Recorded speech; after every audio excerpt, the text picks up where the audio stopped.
you'll know how to handle this? Yeah. Okay. Assalamu alaikum wa rahmatullahi wa barakatuh, Ridwanullah family. Welcome to a new episode of the Ridwanullah Show. I'm your host, Wealth and Life Maximizer, Hussein Mohamud, working to help you completely maximize your wealth and life in this dunya and in the akhirah for the pleasure of Allah subhanahu wa ta'ala. Verily all praise and thanks are due to Allah subhanahu wa ta'ala, our creator, owner and sustainer, the one who's worthy of all worship without any associates or intermediaries. And may the peace and blessings of Allah subhanahu wa ta'ala be upon the most esteemed leader and most honorable teacher, Muhammad sallallahu alayhi wasallam, his family, his companions, and those who follow him until the day of judgment. Allahumma ameen. Inshallah, as you guys can see, new setup, new face. Inshallah, we're scheduled to have an amazing interview with my brother Mikhail Ahmed, inshallah. Assalamu alaikum wa rahmatullahi wa barakatuh. Welcome to the Ridwanullah Show. Wa alaikum assalam wa rahmatullahi wa barakatuh. Alhamdulillah. Jazakallahu khair. I really appreciate you accepting my request to interview you. It's probably been, months in the making? A couple of months in the making? Yeah, definitely. Alhamdulillah Rabbil Alameen. So I'm very happy to, just on a personal note, get to know you a little bit better, obviously. And hopefully there's some takeaways for me in the audience, bi'idhnillahi ta'ala, and we can kind of go from there. So what are we going to be talking about? Every question, everything's free game. Okay, everything is fair game. What we're talking about generally is getting your bachelor's degree and still improving your deen and whatever else we can cover in between that, bi'idhnillahi ta'ala. So can you give a little bit of introduction real quick about yourself and what you're up to, what you've been up to, inshallah? For sure.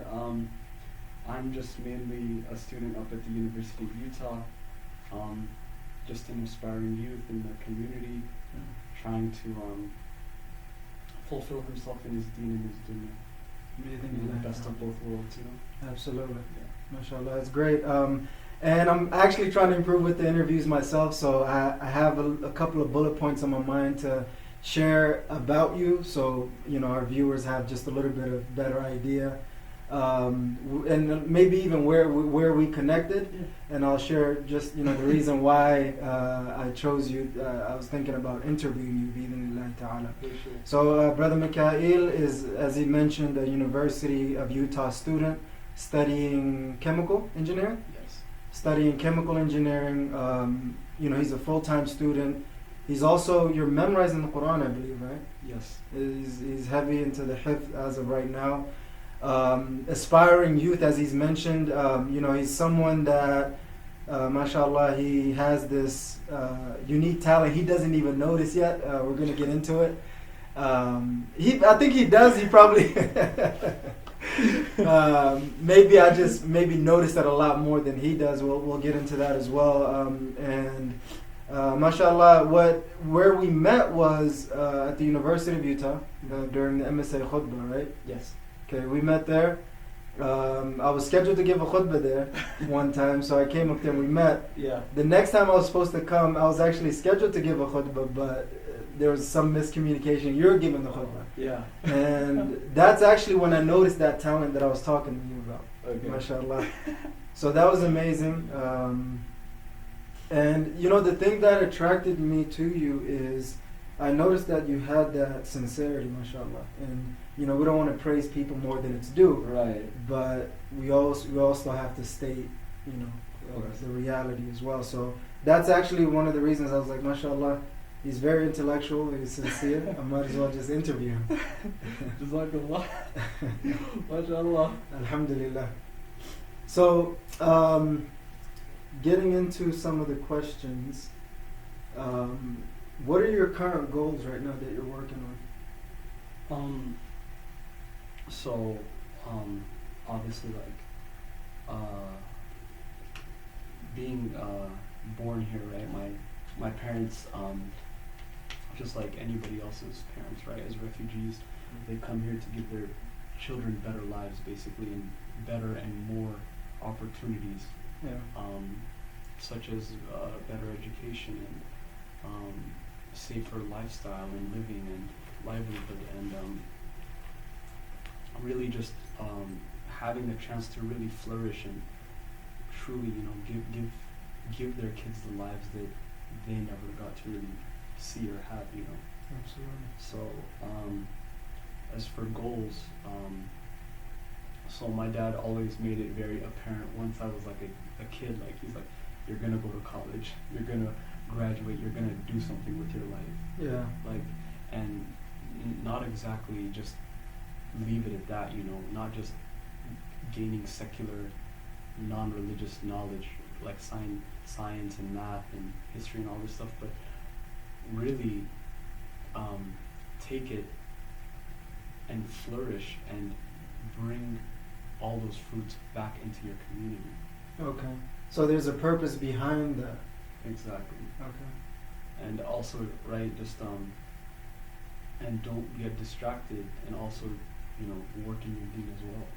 Absolutely. Right. MashaAllah.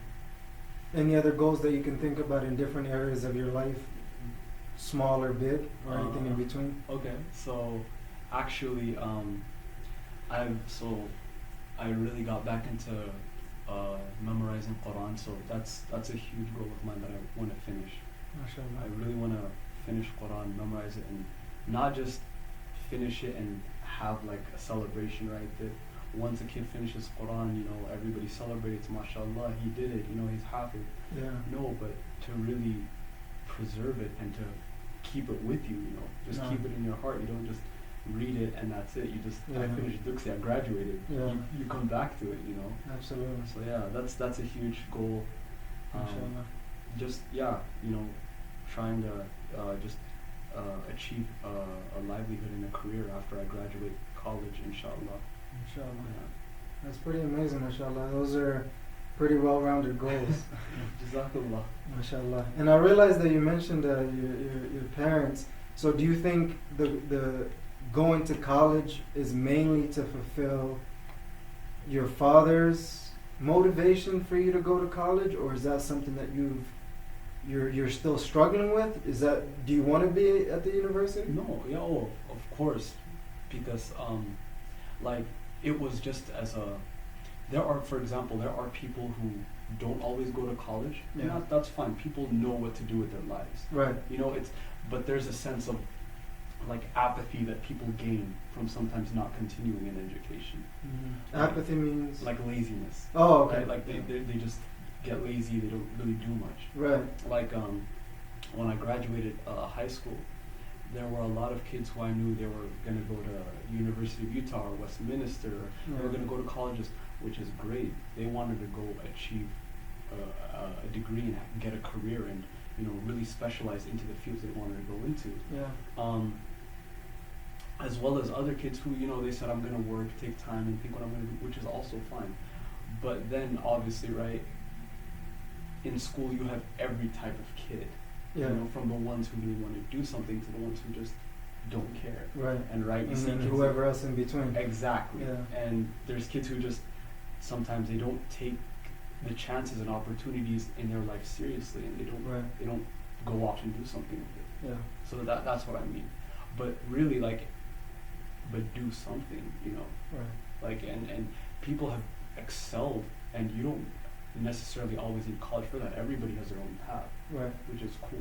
Yeah. So is that something that you wanted to do also, or is that just mainly to help to please your parents in a way? Right. Or maybe a mixture of both. It's really it really is like that because I knew that I wanted to really continue school. I wanted to go in and specialize in engineering. Yeah. Because it's just like you really want to put yourself out there, and you really want to school is basically going into a second post-secondary education is basically going into what you want to specialize into and see what you want to do with the world. Right.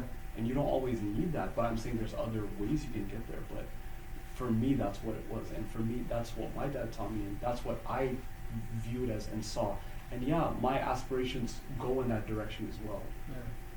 But about the whole parents thing, it's just you basically raised upon the backs that they struggled on. So to really do something. Yeah. So yeah, that's really That's what it heavy, is. man. Mhm. Inshallah. Okay. And so which year are you in right now in school? So I'm in my 4th year, Okay. but I'm a 3rd year in the major. In the major. So okay. yeah, after my 1st year, I just switched. I see. So yeah, What did you switch I from? was biomedical originally, Yeah. and then I switched into chemical because I saw the angle, and I was like, this isn't really what I wanted. I thought I really wanted to go into like prosthetics, Yeah. and I was like, maybe that's not the angle anymore. I Right. took like the major classes and sat in there, and I was like, let's. And I had a conversation with a friend about it to see. He was a chemical engineering, and I looked at him, and that major was very well rounded. Like it had very broad horizons. Biomedical engineering? No, chemical. Chemical engineering. Yeah. Okay, so this is after the fact. Yeah. Okay, so got it. I had that conversation with him, and then I decided to switch, and that was So it was a very good opportunity for me to really think about what I wanted to do, Yeah. and yeah, that's what made That's always the struggle with going to college, right? Yeah. Because even for me, I started off, doing. I really thought I wanted to get into engineering and thought mechanical engineering was it. Then kind of looked into biomedical. Yeah. Then, but the funny thing for me was I knew I always wanted to do business somehow. Right. But I didn't know why I was kind of going in different directions Yeah. until I finally came back to it. No, honestly. Is that kind of how you experienced it too? Yeah, I can. So it's funny, right? Like, Yeah. as our parents and a lot of parents, and especially the parents of the children whose parents are immigrants and refugees, they idealize these sorts of jobs that think they will make their children well off, right? Right. So right. that's, you always hear those 3 things, right? You hear a doctor, Doctor, lawyer, engineer, right? Those exactly. and that like puts you in a field where you think This those is the three- only options that you have. Yeah. exactly. Yeah. Those are the only 3 things you can see yourself actually making it well off. Right. But you look at other people in the world, and they're well off doing other things. For some people, it happens by, I don't want to say luck, but all their cards were all in the right places. Absolutely. And some people, they really struggle to make it work. Yeah. You look at like people love to bring up like Steve Jobs and Bill Gates, but they really were geniuses, about what they wanted to do in the world. And it was just one moment that, they tried to set up a computer in the garage and they had a vision. Right. But then you also look at people who go into like really struggling into it, Yeah. Like Steve Harvey. I've actually gotten I've actually been interested to learn a bit about Steve Harvey. There was a story that really moves me. It was about he was talking about his struggle to become a comedian. Right. The funny thing is, you look at these people, from the first time you see them, you think they're just well off, life has been amazing Everything for is them. perfect the way. Yeah. Yeah. And you really don't know what their life was like. The background before. story. Exactly. Yeah. He would talk about living in his car for 3 years and having to like take showers in hotel bathrooms and stuff like that. Yeah. Really struggling, and all of a sudden he gets a call. He had a talking to God moment that he just says, God, how could you do this to me? How's my life going like this? Yeah. And at the point he decided to just turn back. He coined this term. He said, you have a turn back moment in your life where you just want to give up. And he says, that's what I wanted to do. And I called my, it wasn't his landline, but it was that thing that receives your messages back in the day. Fax machines or pager? Yeah, something like that. I can't remember what it was. But he calls it, and he had a message that told him about, like, he has a show in New York. But he says, I'm in Florida, how could I get there? He didn't have the money. Until another guy calls him and then says, we have a show in Florida right here that you could do, and then we'll take you to and then he goes to Florida, like entertains the whole crowd. The guy tells him, come on a second night and we'll give you even more. And then he takes out like a ticket to New York, and he like goes to Showtime at the Apollo. And ever since then he says, I was on TV for years. Yeah. So So his biggest break came from his biggest struggle. exactly, right? Yeah, the Or light through always, his biggest struggle. exactly, right? Like the light always comes at the darkest part of the night. Hmm. You know. Subhanallah. I think that's very good because that's hopeful messages for me and everyone else, inshallah. So yeah, and it's interesting that you mentioned the degree as well, and I know a lot of people are still struggling with that. What advice would you give somebody who is looking to decide on not just, let's say, not just a major, but a career? What kind of advices would you give somebody like that, who's like maybe in the fence on things and unsure about a lot of things on like what they want to do with life? what they want to do with life and the type of let's say they're in college at the university or Right. somewhere, and they're having a hard time deciding which major to go with or which career to choose from that. Well, I would say the first thing, right, is there's a recommended class on in everybody's first year, right, to take like a major explorations. Really, that you get to spend a 1 semester class just seeing what all kinds of majors entail and all the things that you can go into and do. I totally skipped that for some reason. I don't know why. That's not a requirement. It's optional, right? No, it's completely optional. Okay, It's that's just like, probably why I was so focused on just the requirements. yeah, but That's really good information. so kids can take classes like those, Mhm. as well as honestly, college is not just about just specializing what you want to be, but it's also about figuring out who you are. Right. Everybody has this idea that because everybody, right, they have this thinking that this is what I want to be when I graduate high school. Mm. But high school kids don't know the issues of being in college. Right. They don't know how And how different it is. Exactly, Yeah. right? Yeah. And you think about how so many kids with like when you were graduating high school with them, they were just saying, I want to be a doctor.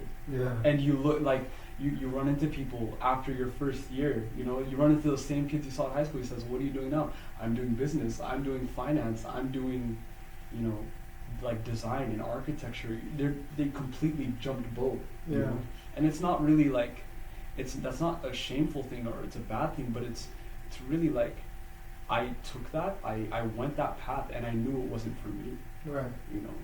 And that's something for everybody to learn about themselves. Things that you know about yourself and things that you don't know about yourself. One of the things you get to talk to people about in school is in college is sometimes people, they hate doing something because they feel forced in it. Right. They feel like they have to do it. Right. Especially the early classes and stuff. Exactly. Their passion and drive and motivation is not there. Right. Right. And I remember, everybody, right? Everybody kind of tells you this thing to do what you love. Yeah. Everybody tells. And I remember. What's your take on that? What's my take on that? Sorry, if you had a train of thought, you can finish that. No. We can get I'll back tell to you because that's really interesting. Because yeah. I used to be really moved by that. Because Yeah. people, you get close to people and they tell you their stories, about what they really want to do. Right. Which is awesome. But I remember I was having a conversation with this. She was a Somali girl, and she told me, she said, not necessarily do what you love, but do what you're good at. And I thought about What's that. the difference? And I thought about it because I was like, you can love doing something, but you might not be good at it. Yeah. But you can do something that you're I good thought at. about somebody who's playing basketball. Yeah, right? They love it so much, but they can't shoot a bucket worth of nothing. Yeah. No, really, like, doing what you're good at that's like a talent. Right. You think about that because there's only one you, and you're like, nobody's good at something the way you're good at it. Right. But there's the part of the talent and the skill, though, right? Exactly. Yeah. See, so you take the talent, you hone it, and it becomes a skill. Okay. So turn your talent into an actual skill. Exactly. Right? Because skill is something you have to put effort in. Nobody puts effort into a talent. Talent is something you get. Talent is something you're born You're with. naturally inclined Exactly. to. Yeah. Right? Until you put effort in it and you basically keep working at it and quote unquote you hone it, right? That's why everybody likes to say you're honing your talents, you're honing your skills. Right. You know. So is there a disconnect between this is very interesting actually. So is there a disconnect? Let's say, can someone have a talent and not love it?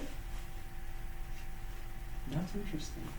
Yeah. Like that's an interesting theory to discuss because I'm thinking if it becomes, if it becomes natural, then right, doesn't that implicate that they right. kind of love it?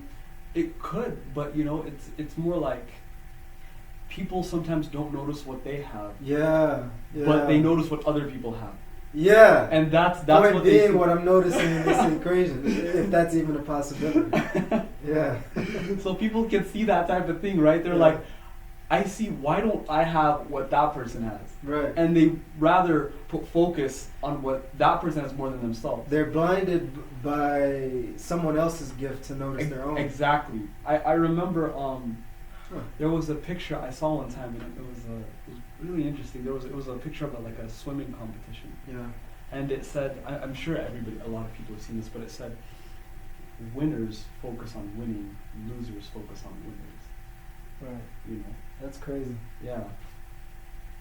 So that whole comparison thing. Mm-hmm. It's just like, why was it at that point that you were losing the lead that you decided to look at where the other guy was going? You know, keep focusing. The race isn't over.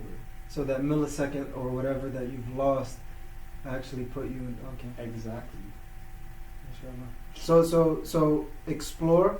Take the major exploration class. Exactly. Mm-hmm. Actually explore, Yeah. not just take the class, but even after that, right? Yeah. Because it'll basically put you in a place where you can see everything, right? Yeah. You're on basically the center of basically everything, and you're looking at what there is to do. Right. And really, kids at that point then can know what they really want. They can come in there thinking, I wanted to do pre-med, I wanted to do pre-law, I wanted to do this, I wanted to do business, and yet they change and come out something completely different. Right.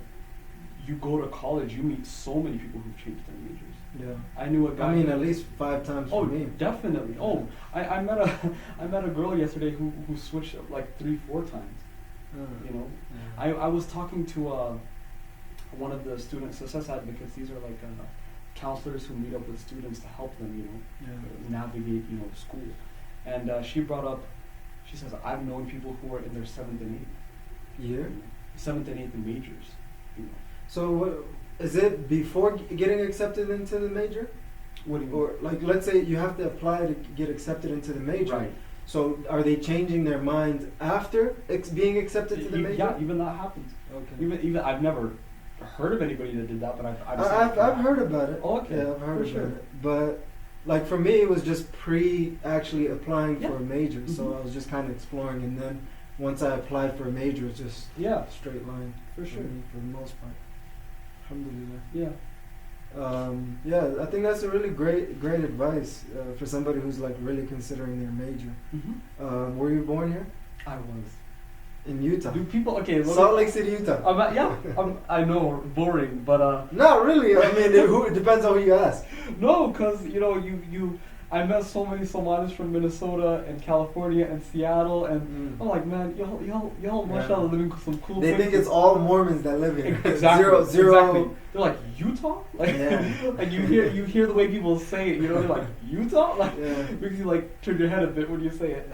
Tell them come visit. Mm-hmm. Open invitation to anybody who's watching from Minnesota or any of those places. But I think it's funny because I always get it a lot that people don't think I was born here. Is that did I ever give you that impression? That you were born here? Not born here. Like I was born in Somalia. Essentially, yeah. Yeah? Yeah. Yeah, I don't know. I give a lot of people that impression, and I don't know why. Yeah. Like, because I don't think I have an accent, but I've had people tell me I wouldn't say it's more the accent. I think you're just, I don't know what to, like, I don't want to say humble about it, but I don't know what it is, but yeah. I thought, I mean, Uh-huh. basically based on your age and potentially your parents being here for a long time. Yeah. No, So- but yeah, I was born here. I don't know. I kind of cringe when I think of. I'm from Utah. It's nice. Beautiful mountains and everything. I've never gone skiing. Love Yeah, hiking. me too. It's crazy. Yeah. Exactly. That's like the first thing any Utah should do. Exactly. But Yeah. honestly, you look at places like California and see how they're like so many beautiful places, like the beach, like Mhm. just the culture, the lifestyle, the weather. Utah has terrible weather, like amazing summers but really bad winters. Yeah. You know, It's getting better a little bit though. definitely. So do you like or hate being born here? Or not like? Let's put it like. I think being obviously right, being born here, like citizenship is easy. Yeah, yeah. Like there's It's basically people who handed to struggle. you. Exactly. Yeah. Right. Yeah. But I sometimes I think about how different it could have been had I been born in Somalia. Like sometimes I think about how ingrained I would have been in more of my culture. Like I love my Somali culture, Yeah. but sadly, Somalis who are born here, they can't a lot of them can't even speak of Somali. Right. They can't speak Somali language. Yeah. And me included, I struggle with this sometimes. I can get through conversation, but Right. you kind of talk sometimes, and uncle's laughing at you. It's like thanks. Yeah. Gotta get better at it. But The Americanized Somali. exactly, and it's like, Somali uncles and aunties and your mom and dad, they look at you sometimes and they're just like, why are you acting like an American? Or why, they kind of are sad about sometimes how their kids are not as cultured as they should be. Yeah. Or like basically from clothes to speaking to anything, all sorts of tradition. Yeah. Like you're not as connected to it, and not that I can say that that's not a problem. It is, but it's also like we're also here. I was Right. born here. Yeah. I would love to learn about my culture. I want to learn about my culture, but it's also just how can I do that here? The circumstances. Exactly. Have you ever been back to Somalia? Never. I've wanted to so badly. Mm. So badly. I've known of so many friends who've gone, and they're like, you haven't gone? I was like, no. They're like, man, what kind of Somali are you? Yeah. And I'm just like, I know, man. I need to go. Yeah. But Definitely. my heart's there, man. Yeah, Inshallah, I want to go. Inshallah, may Allah make that happen for you, inshallah. I actually got to go back once in 2016 Mm-hmm. since I was born there. Yeah. So it's been Oh. a long time. Yeah. Okay. Yeah, so alhamdulillah. Yeah, I always think about that. It's very interesting, growing up in the quote unquote West, Mm-hmm. especially having, kids, born here also. Mm-hmm. Like, trying to connect them to their culture and Exactly. more importantly, their religion. Yeah. And then their culture, their language, and things like that. So it's definitely an interesting conversation to have on that one as well. Yeah. After college, what do you plan on doing? Just probably just getting a job, settling, getting married, hopefully. Yeah. Oh my gosh, can we talk about Marriage? Yeah, no, can we talk about something like that? Okay. So it was funny because I remember you took down my number Yeah. and you talked to me about that Yeah. after the khutbah. Yeah. I remember too. And I was like, I'm too young, man. But no. You're probably like 19 then or something. I was 19. Yeah. Yeah. Damn, it's crazy how it's like been 2 years already that quick. Mhm. It feels like last week or something. Mhm. Yeah. Any developments there? No. Because we got some opportunities to Oh man. make it public indirectly. No, alhamdulillah, it's all good. Yeah. Just inshallah after college. But I mean, it was just a funny reminder to me, like Yeah. when you brought up when you just brought up marriage, it was just like, oh yeah, I remember. Because I'm pretty sure you probably gave it a little more thought after the fact. I mean, yeah, Reasonably so. like in terms of like the kind of person, yeah. Like And obviously those are things that everybody thinks about, right? When they're going into marriage, Right. they think about the kind of person, and especially being a Muslim, right? You know, Especially at the University of Utah. yeah, The danger zone, man. The college people, I mean, let's just be honest, the college girls is crazy. Oh, no, yeah. How do you deal with that? You know, like people like to focus on beautiful girls. I like to focus on the beautiful sidewalk. You know? The beautiful concrete, yeah? And then look up. That beautiful sky, yeah. It's a beautiful day today, you know? Yeah. Lovely weather we're having, you know? Like you just, honestly, you know, because like we're free to talk about stuff, right? Like it's Yeah, like, I mean, within reason, but... right, like, yeah. but right, being Feel on, free to go anywhere. no, for sure. Being on the college campus, right? Like, Yeah. you know, people, this is exactly right. Like, you know, there's a good side of figuring yourself out, and then there's also that bad side of figuring yourself out. Right. You leave yourself prone to learning from all sorts of people, Right. you know, and Directly or indirectly. exactly, right? There's people you go to school with, go to classes with, like, and they're not Muslim, Right. and they talk to you about their life. Right. That's not kind of like you can live. Yeah. And being a Muslim, you know, you have to take the initiative and the responsibility to either uphold your deen or you're gonna let it go. You know, and that's something parents have just been noticing on what's been going on with my kids.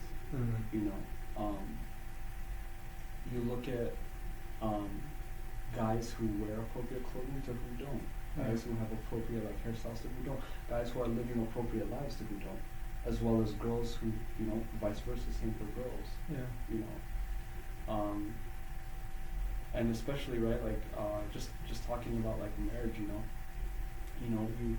you want to look for a very good spouse, Right. you know, and Absolutely. you know, hopefully, like, you know, you want to be ideal about it, you know, you don't want to be like, shit, I don't want her to have a history, or for the girl, I don't want him to have history, Yeah. you know, but that's not always the case sometimes because of literally because of just how everything's so accessible nowadays in America, Yeah. you know. Yeah. Like whether it be at the whether it be at the college campus or whether and like also right, your phone. You know, parents don't realize how distracted kids get on their phones. Yeah. My best friend, I didn't even get my smartphone until the end of high school. I was that kid with the slide phone, like Yeah. like that's what I had until like sophomore year of high school. Yeah. And then my dad was looking, okay, he says, okay, let's get you a phone. You know? Yeah. Because, right, he wants to keep his family safe and secure, Right. as well as every other family here, Right. right? Every parent wants to keep their children safe from all sorts of lewd and, like, not good things, you know, immoral stuff. Are you dealing with negative influence at the University of Utah as a student? Deal with, yeah. Like, as a person you deal with, like, as far as influences, like, I'm not influenced, Right. but there are potentially being an influence. It's in the environment. Let's say. Right. You know, Like what? like you'll have friends who invite you for things that you just shouldn't be. Like, you know, like friends are like, oh, I'm having a party. Like, it doesn't happen anymore, right? Because like everybody grows up. You know, Yeah. from your first year of college, you know, you're the youngest person at college. And they have a lot of parties at the college Yeah. anyway. Yeah. Yeah. But like, never been to a frat party or a Mhm. sorority party. Like, not that I've ever even been invited, but I mean like look at me, Yeah. you're gonna invite a guy like this, like, but I mean like, but yeah, it's just like you curb those things. Yeah. You know, you just curb you because people forget what they came for. You know. Right. Like you go to college with an ambition, and slowly The that ambition, distractions, yeah. everything deteriorates that ambition. You know? Right. That Right. you know, people, you know, so many people I've met, you know, that they've spoken about how so and so person or so and so friend just, you know, completely like deviated them off of like how good they were in school, you know, and it's pretty sad because that's when you're the most, like, I'd say college is when you're the most impressionable. Yeah, for sure. Because you're, you know, all throughout high school, more or less you're in a safer environment, you know, because you don't have too much freedom. At the end of the day, you still have to go back home. Right. College, college assignments are to the Yeah. point that you have to like stay there till later hours. Right. And you could tell essentially your parents a lie. Exactly, yeah, Where you can. Yeah. Really, like, and especially being Muslims that we are, our parents want us back home soon. Right. They want us back home before the sun sets, Yeah. and sometimes that doesn't happen, whether for what reason. But really, you look at all sorts of people, and you have to be careful. You have to be Absolutely. careful of the type of people that you're dealing with, because I remember I was talking about this with the Sheikh of Masjid Khadija before he left, Yeah. and there was something he told me. I remember he says, always deal with people when everything's good. Always work with the good in people. There's always good in everybody. Work with that goodness. Mm. But then when the bad things come, that's when you just get up and leave. Like that friend that obviously is not Muslim, or he doesn't not that when I say not Muslim, I don't mean that the Dali, I don't mean it that way. I mean it like people who don't have any set of morals or restrictions in life, like how a Muslim or any other religious person would have them. Right. So that being said, it's just like, for when you deal with those kind of people who are in your classes, because you're gonna have to get in study groups and work with people and study with people all the time. Right.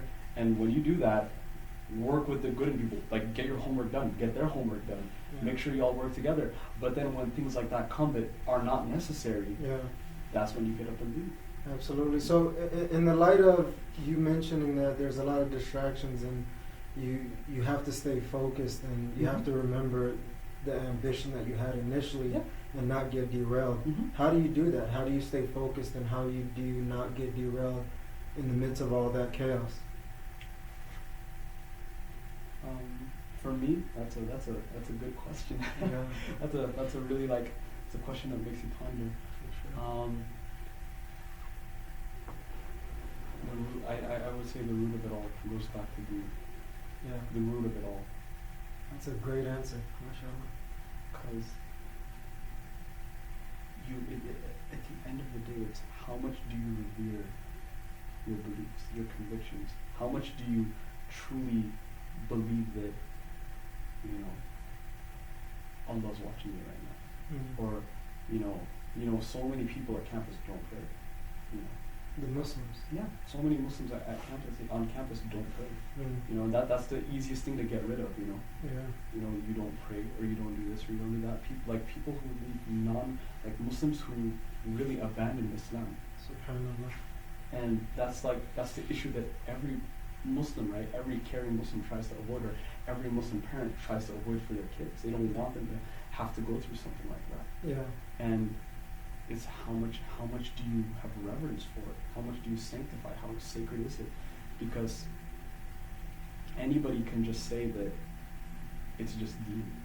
Anybody can just say, Ya Allah, Yawm al-Qiyamah, all this stuff, But how much do you immerse yourself into seeing that this is my convictions, this is how I need to live my life based upon? Yeah.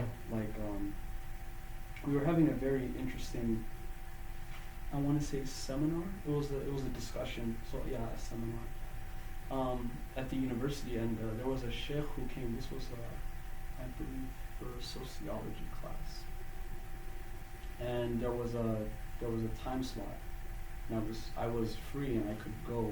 So I was curious to attend what they had to talk about. Yeah. And they were talking about the Muslim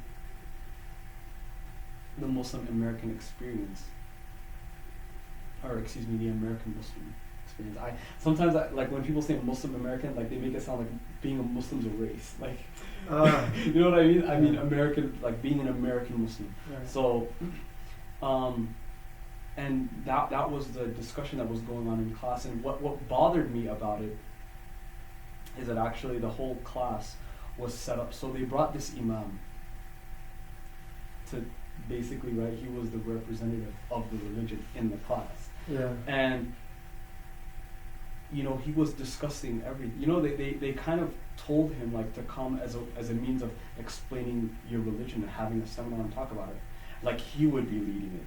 Right. And that's not what happened. It was completely something else. That's not what he came in knowing. You know, he thought he was going to be talking to people about Islam, but yet it's a seminar, and especially not even about him, but about American Muslims, such as like me or other kids who were present in that class. Yeah. Which sadly, like, I thought it was a waste of time for that imam, you know, because it was just like, what everybody at the point, everybody tried, like, you know, overlooking him or not talking to him as much or not saying anything, especially when it came to people talking about Deen, you know, not like their experience, but when they're talking about Deen and people are, when non-Muslim people in the class were asking about Islam, in a way that, like, literally that question is only an imam is equipped to handle that question, you know, because not everybody can just, like, Islam shows you, like, you have to have knowledge to know what you're going to talk about, right, like, and not every, like, not a kid like me can just talk about, like, what Islam is, you know, you have to have, like, an actual alim on this stuff, and he was just completely being dismissed.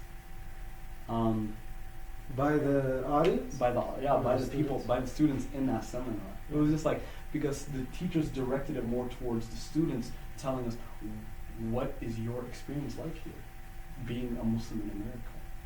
But everybody knows that kind of story. Everybody, like, you know, being like a black person in America, everybody always hears about that. Everybody knows what, like, you can express to people all the time what it's like to be a black person in America. But the fact is, what's going to be done about what I face as a black person in America? You know, everybody. Or what are we going to be? Exactly. Right. You know, so. Those are great questions. Yeah. So, like, classes like that, just, it irks me because we do this all the time. You know, people get together. You know, they're like, oh, what do we do? You know, they're like, and then at the end of it all, they just ask, what can we do again? You know, what can we do more? Can we meet up again? It's like, what are you gonna do? Like, where's this going? You know, where's the direction? So, about Deen, and right, obviously, and dealing with the distractions is number one. Stick with your Deen, and truly believe in it. So there was a surah, there was a ayah from a surah that really struck out to me, because, you know, it's funny how you're talking about, like, Deen and dunya and, like, all this sort of stuff, and you know, it's a surah Hadid, and Allah subhanahu wa ta'ala, he says, اعلموا أنما الحياة الدنيا لعب ولهو وزين وتفاخر بينكم وتكاثر في الأموال والأولاد. Like, that ayah amazed me. How does somebody answer what worldly life, excuse me, not somebody, but how can one answer what worldly life is in literally less than one ayah? Like, know that worldly life is just la'ib, playing around. Wallahu, distraction. Wazina is just a beautiful distraction. Watafakhur, and people just boasting about what they have. Watakafur, and just collecting and hoarding of amwal, money, right? Wealth, and awlad, children, you know. People brag about what my family's like. People brag about what their money's like. People, you know, that's, how does somebody in less than one ayah, literally less than one ayah, and not only that, but there's an analogy that after that little part that Allah just says, you know, it's just like grass and flowers that grow that just end up withering away. You know, like, flowers look so beautiful when you're looking at when they're full bloom. Nobody cares about flowers when they're, like, sealed and, like, unbloomed. But the moment they bloom, they distract you. You look at it, and then you admire it, you walk away, and the next day the petals are falling, and you walk away. That's it. You know, it's the lightness of the dunya. And you know, and another advice was, I remember my sheikh, he taught me, the world is the prison of the Muslim, or the believer, the mu'min, and it's the Jannah of the one who doesn't believe, the one who doesn't hold those convictions. You know, like, you see so many people living how they want, you know, quote unquote how they want, you know. Like, they don't care. There's no rules, you know. like people, you hear all sorts of sayings now about people who say that I do me, I do what I want. The YOLO. Exactly, yeah. Yo, that's like old, but yeah, YOLO. You only live once. You're dating me now, bro. No, that's like okay. I was in middle school when I heard that. So about 8 years, not bad. Okay. I was alive. I do that. I knew what that meant. Yeah. No. I'm lying. It was 2014, like 2013. That was high school. My bad. So even closer. But exactly. Yeah. You look into what everything means. Yeah. And people, that hadith does not deny that this world is a Jannah. But it's a Jannah in whose perspective? Yeah. It's like, every Muslim, right? You go to Sunday school, you go to Duksi, you hear about Jannah, Jahannam, all this stuff, right? And everybody thinks about, what's Jannah all about. Jannah is, I can do everything I want. It's an amazing place. I'll live there eternally. Yeah. And it's that straightforward for them, and all of a sudden, people just wonder, they're like, okay, but do I have to act good and basically do everything? Like, do I have to stick to the playbook and then I'll get there after I die? Why can't I just do that here? Yeah. Right? People say that. Why can't I just why can't I just live my life here? Yeah. People nowadays, you just talk about, I feel restricted. Yeah. I'm being forced. I'm like, people just talk about, I just want to do what I want to do. Yeah. And if that's how life is, go ahead. I'm not like holding up anything, right? We're all No. I'm just making sure that we keep track of the time, inshallah. Oh, for sure. Is that almost enough? Yeah, because I think we're at like 46 right now, so we have roughly about 10 minutes to kind of wrap it up, inshallah. Okay, for sure. So, but we're all in a good direction? Alhamdulillah. It was a wonderful conversation. That's all that is. Okay. So there's no right or wrong. Uh-huh. I think we definitely covered a lot of different topics and learned a lot, Yeah. I think the best thing that I really, really took away from this, amongst many, is you sharing that ayah with me. Because, even with me, like, I'm still struggling with trying to, build a show and the business and working and so many other things that is happening in my life. And, like, focusing on the wealth, it's like, I honestly don't want to, but it's more of a necessity because I know it's like the thing that majority, if not all of us, are attracted to and are chasing every single day.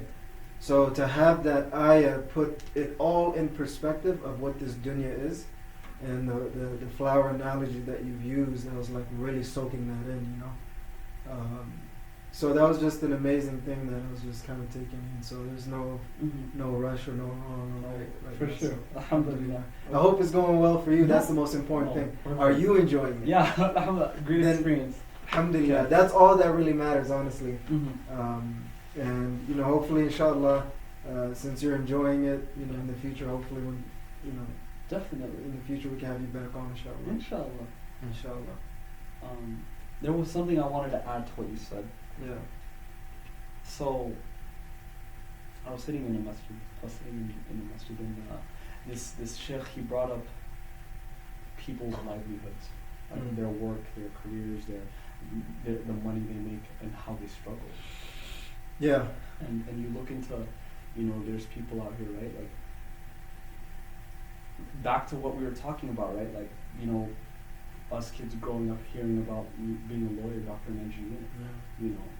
And it's like, that's not all that it needs to be. Like, that's not all there is for me to make it in life. Right. And you look at it, and the crazy thing was, he was discussing how there were people who went to school, like back home, our parents and the parents of these other kids who are first generation Americans here, and they were like, they themselves were doctors or engineers, or they were well off basically where they were staying until whatever said reason happened for them to have to come here. Those things that basically they had a life to live.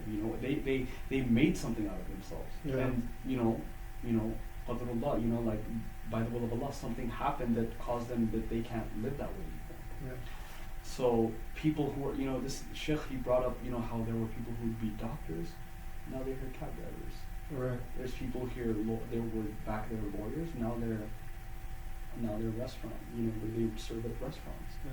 And there's nothing wrong with that, but that's just a variation of reality. Absolutely, but we live, America, you live in such an elitist world to think that, who are you and what do you do? Right.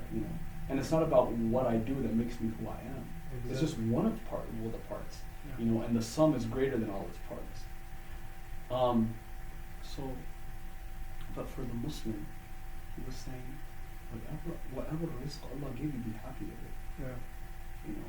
Just because someone is struggling, just because don't ever judge somebody just because of what they're doing. Yeah. Just because they're not what you wanted them to be or what they're not doing. Yeah. That's that people always they make those eyes and those comments talking about how people are not doing like what they would want them to do, or they're like, can you believe what this person's doing? Like he's not as prestigious as so and so person. Yeah. And again, right? What the fakhur, what the kafir, you're it's just constant boasting and constant you're just degrading people, Right. and that's not Islamic at all. For sure. In any sense of the word, whatever rizq Allah gave you, be happy with it. That's what everything's all about. That's what life is all about. Just because Allah made someone a king, or Allah made someone a doctor, Allah made someone a cab driver, Allah made whatever it may be, why does that matter? Like that, it has. It has the real life impact of Exactly. your lifestyle and livelihood to a certain degree, but it doesn't really determine a human's value. Exactly. Yeah. Rasulullah sallallahu alaihi wasallam, before calling the message, he was a shepherd and he was a trader. He was a merchant. He worked as a merchant for people. Yeah. That's all he did. Mm. And he didn't have he wasn't well off like everybody else in his society. Yeah. But he had great morals. He had amazing morals. Mm. That made an example for humanity, literally. Yeah. And there was a I want to say there was a list. There was a list that somebody made. There was like this article of the 100 top influencers of the world. Yeah. Why is Muhammad sallallahu alaihi wasallam at the top of that list? From a non-Muslim. Exactly. Yeah. And the saddest thing is, why does a non-Muslim know that over the Muslim? Yeah. That's the sad reality. Right? Yeah. And that's where our deen lacks. Yeah. That nobody knows about Quran and nobody knows about Rasulullah. True Muslims are born out of learning who he was. They why does everybody talk about Sunnah? Why does everybody do Sunnah? Why did you? It's just the example he left behind. Yeah. And those examples are just footsteps leading to the man that he was. Mm. And study that man, love that man, look into that man. What made him great? He was a shepherd, a merchant, who through the will of God became the influencer for the whole world. And he wasn't some guy just operating on people, he wasn't he wasn't known for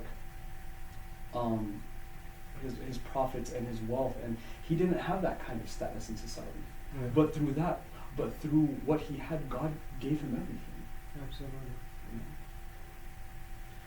Okay, inshallah, we're gonna wrap it up here. I have a couple more questions, and hopefully we could make it a little bit rapid fire, but sure. take your time in terms of explaining, Mm-hmm. but be as concise as possible as well, inshallah. Okay. It's a wonderful conversation, by the way. Thank you. Jazakallah khair for the opportunity to interview you. No problem. I really appreciate it. Actually, I forgot to shout out the sponsors and announcements and updates. Is it okay if I quickly No do problem, don't do it. that? Inshallah, and I have to do it again to wrap it up, so that's Okay. kind of my thing. For sure. I totally forgot. This is completely towards the end. But real quick, hopefully I can do it within less than, let's say, 30 seconds, inshallah. Our primary sponsor is Ridwanullah Organization, which is an Islamic personal professional development company that's designed to help you maximize your wealth and life in this dunya and in the akhirah for the pleasure of Allah subhanahu wa ta'ala. And you can visit more at Ridwanullah.com.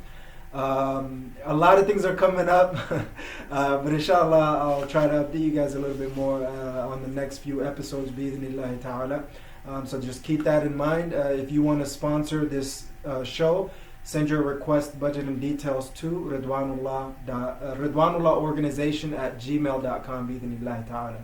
So we got to pay the bills, right, somehow? For sure. So, okay.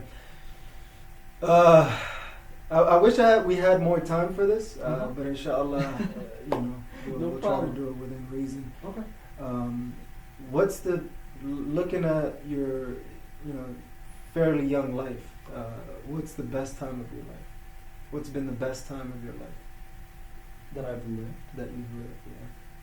Unless you had a previous life that I don't know about.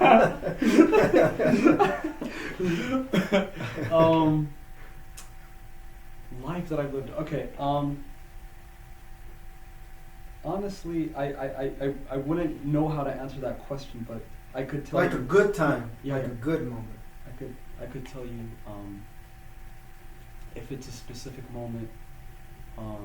The moments I had with my grandmother before she passed away. She passed away now, but or, I mean, and not only just her herself, but that feeling when you're a young person in the masjid, and you kind of spend time with an elderly person, and they really they just the way they smile at you or the way they talk to you and they give you that advice. That's the most fulfilling parts of life to me. Like when my parents just tell me good advice. Like I never leave the house, even today, never leave the house without my mom telling me, she always gives me that advice. Like do good things in life. It's moments like those. Okay. MashaAllah. So it's a little bit nostalgic. yeah, definitely. MashaAllah, it's pretty amazing, man. It's really good. The follow-up question with that is exact opposite of that. What's the worst time of your life? What's been the worst time of your life? Feeling hopeless, despairing. Because I think everybody, of course, not everybody's like as happy as everybody loves to be. Everybody wants to be happy, loves to be happy. But we all have our downs. We have your ups and you have your downs, and you think about that. Any particular story that, within reason, you can share? Because I think an example will bring it a lot further home. Because I know I've felt like that many times, many ways, and for sure, feeling like I'm not enough. Feeling like in relation to other people sometimes. Like you look at other people, like sadly, right? Like you kind of see where you're at, where other people are at, and you're just like, I'm not like that. Right? The same talent thing goes, right? You look at what you don't look at what you have, but you look at what other people have. Right. It just you feel like you don't have anything to work with. So moments like you just feel like you can do nothing. Like literally like Tony Stark, right? Like in the cave, and he doesn't have like proper machinery and anything, tools to make that armor. But yet he did. That's really what it is. Life is just knowing how to put those pieces together when it even comes to the worst chances, the worst case scenario. Absolutely. And I appreciate you being honest and transparent about that, because a lot more people felt like that, and a lot more people needed to hear it, starting with myself, because I think that's like, I was listening to an interview and that's what they said. It's like a lot of the people, they go to therapy, and the root cause of all of that is, am I enough? Am I good enough? And am I worthy enough? And and the comparison thing too. So alhamdulillah. Great lessons to learn from, man, and kind of build that self-esteem and motivation. And it's weird. We know everybody struggles with it. But we act like it's only us. It's a deficiency. Like you don't like, because and especially just another thing to throw out. But like that's what social media is like. You know, that's why people who Advent don't of have social media, yeah. exactly, people who don't have social media live happier lives. Yeah.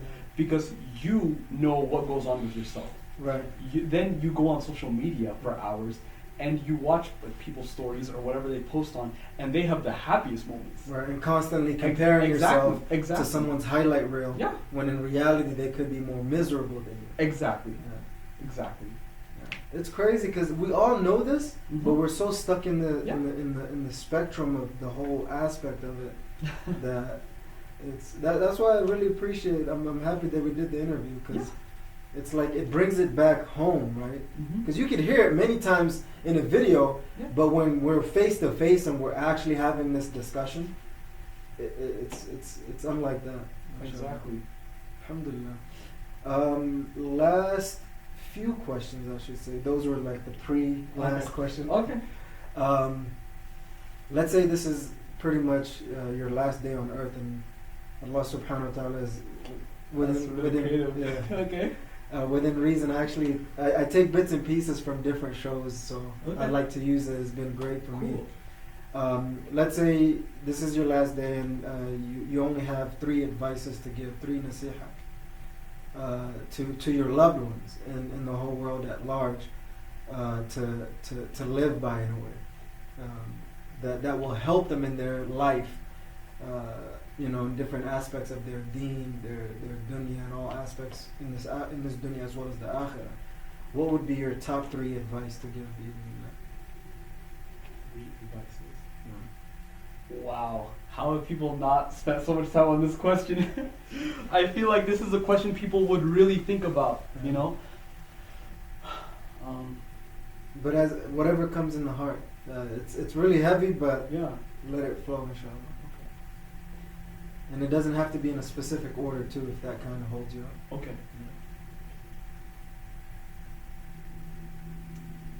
I'd say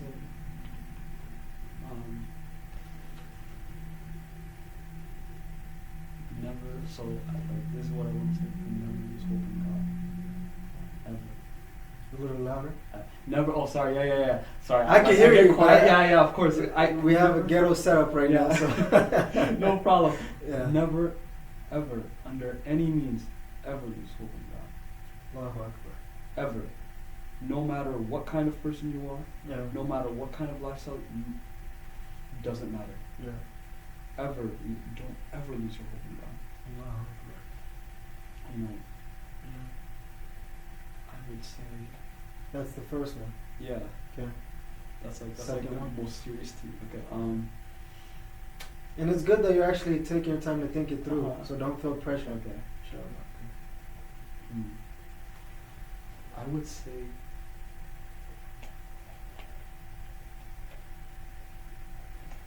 do the best you can in life. Don't always people always love to say, yeah, I'm doing my best, or I'll do my best. But do we ever really do our best? Like people, like for example, wanting to get fit. They're like, oh yeah, I'll work out my best, I'll do my best. But how many people actually get fit? Right. You know, it's like do your best. You know, and actually, I would switch that, saying like my father. You know, one of the most beautiful words in Somalia. I feel like, there's so many treasures in culture and language and everything. You know, dadal. Dadal is such a beautiful word. Yeah. Because dadal is not just one little word. Dadal sounds little, but it's really. What does that mean for those who don't know? The seed of of the big tree that you see. Yeah. Dadal is struggle, succeed, struggling to succeed. Yeah. You know, like how does it mean like if you say one dadash, like I've succeeded, you know, but also you can say like I've struggled to succeed. Yeah. That's what that word means. Doesn't mean life gave you everything to succeed. It means you worked to succeed. Yeah. You know. Yeah. Like the funny in Arabic, right? You have fi'l and amal. You know, fi'l is action. Amal is also action. But the difference between the two is one had the intention. Fi'l is literally just the action of it itself. Amal is the heart, the intention, the dedication, everything behind it. Yeah. Okay. And number 3. Don't lose your hope in God. Always do your best, in essence. Always do your best. And the third one, whatever comes to your heart. It doesn't have to be.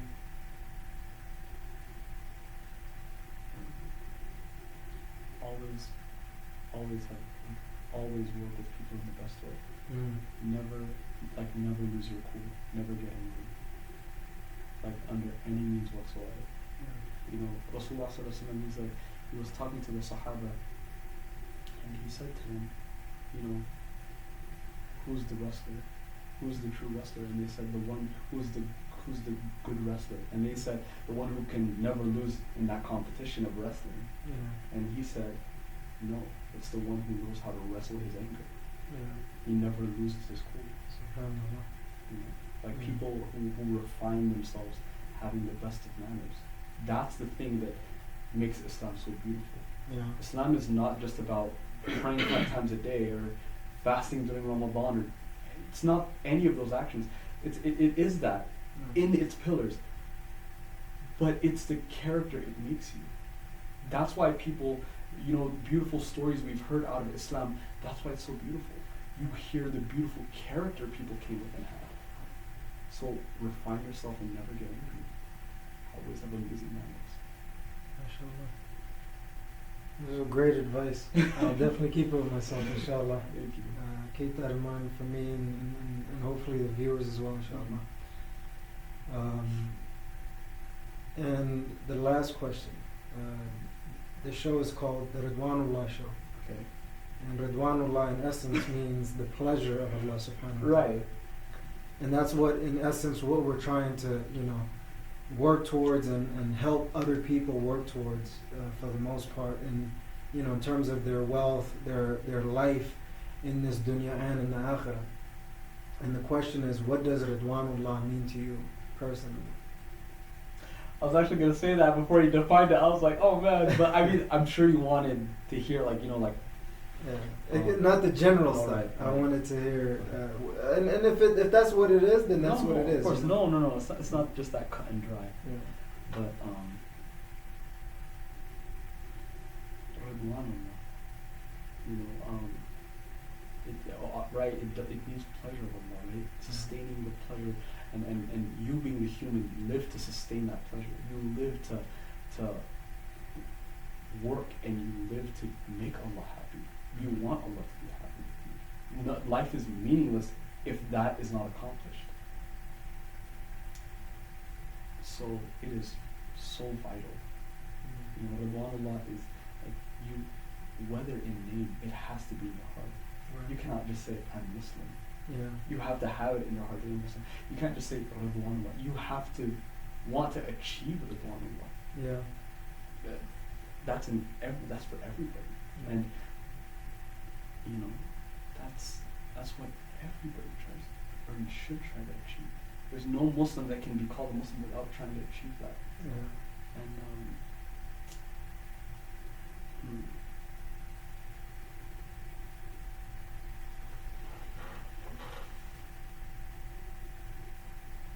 that's what makes life worth it. Okay. The funny thing is, every human wonders why there's life. Every person wonders why life is, like, why am I alive? And some people realize, and they think to themselves, there's no reason. This just happened out of a chance. Then there's people who obviously, you know, they have a little more aql, they have a little more sense, and they say, okay, no, there's much more just behind a chance. This happened for a reason. Someone caused this. And for you to look outside merely what is a worldly life, to see that there is somebody who did all of this. So I'm going to connect my heart to him. And rather than putting it into all these things that are merely an illusion, into money, into children, into all these accessories and beauties and distractions and everything that is going to fade and wither and just die. To just open your heart and say, I connect to you. I connect to the one who put me here. And the one who gets to taste the fruit of what that is, that's Ridwanullah. That's really the reason why God put man on earth. You know, God knows everything. God created the pen and the book, and He said, write. You know, write my knowledge. Write everything that's going to happen. Why would, if Allah is a computer programmer who put ones and zeros, you and I are just ones and zeros. And if Allah knows everything, why on earth, or before earth, I guess, no pun intended, but why on earth would He have ever pressed the enter button to make this whole code simulate? So that we could feel the experience of that Ridwan. The only reason, God knows everything, He didn't need to do this. The only reason was just so that we could understand and we could live and attain that pleasure. Because that pleasure is worth having in life. And right, if everybody goes through a struggle for the goodness to bear the fruit and things, isn't a hard life worthy to gain the pleasure of God? Definitely puts it in perspective. MashaAllah. For sure. Mikhail Ahmed, Jazakallah khair. Wonderful opportunity to interview you, inshallah. Thank you. It's been a wonderful conversation. Sometimes you just wish it could last forever, but with everything in life, it has to come to an end. So, Jazakallah khair for the opportunity. You have social media? I am not. I have Facebook. I'm on Facebook. Okay. And I'm like on this. So yeah. Okay. Yeah. So do you want to share with them how they can contact you if they wish to? Yeah. So some of the sisters. What? I'm on Facebook. I believe Hussein has my my contact info on Facebook. So yeah, if you want to reach out to me, then yeah, that Facebook is cool. What's the name on it? It's just Mikhail Ahmed. Same. Okay. Mm-hmm. Alhamdulillah. So I think we're friends. So yeah. You think? I believe so. I believe so. Are we really? Like in real life? We are actually. Yeah, in real life and social media. Okay. I just want to give you a hard time, but for sure. Jazakallah khair. Actually, one last thing. I usually like to leave them with a challenge because knowledge without action is fruitless, right? True. So which challenge would you like to leave the Ridwanullah family with, by which they can change their wealth and life for the pleasure of Allah subhanahu wa ta'ala?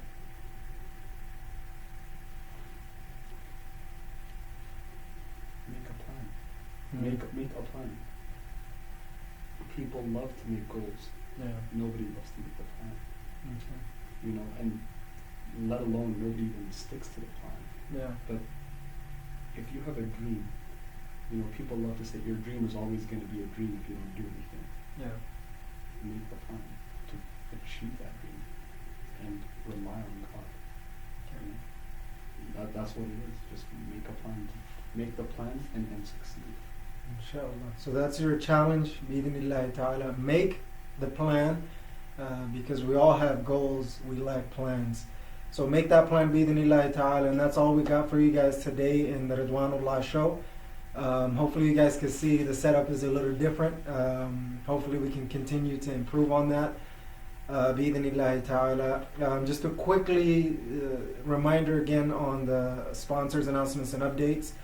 Our primary sponsor is Ridwanullah Organization, Islamic professional and personal development company that's designed to help you completely maximize your wealth and life in this dunya and in the akhirah for the pleasure of Allah subhanahu wa ta'ala. You can visit it at ridwanullah.com for more information with the under construction website bi-idhnillahi ta'ala.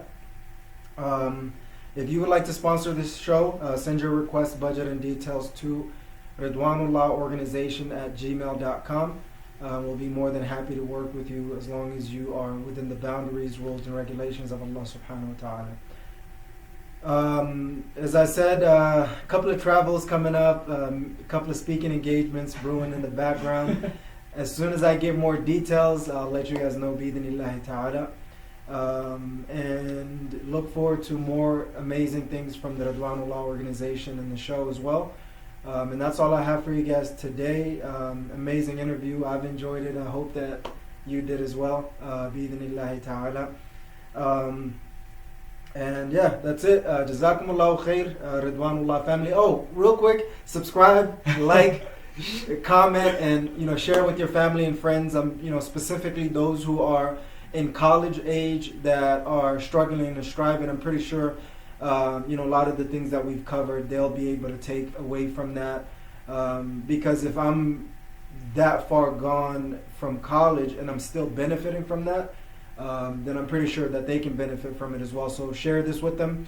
I'm really trying to get to at least 1,000 subscribers and 4,000 watch hours for the whole year between everybody that's watching. So please show your love and support for that.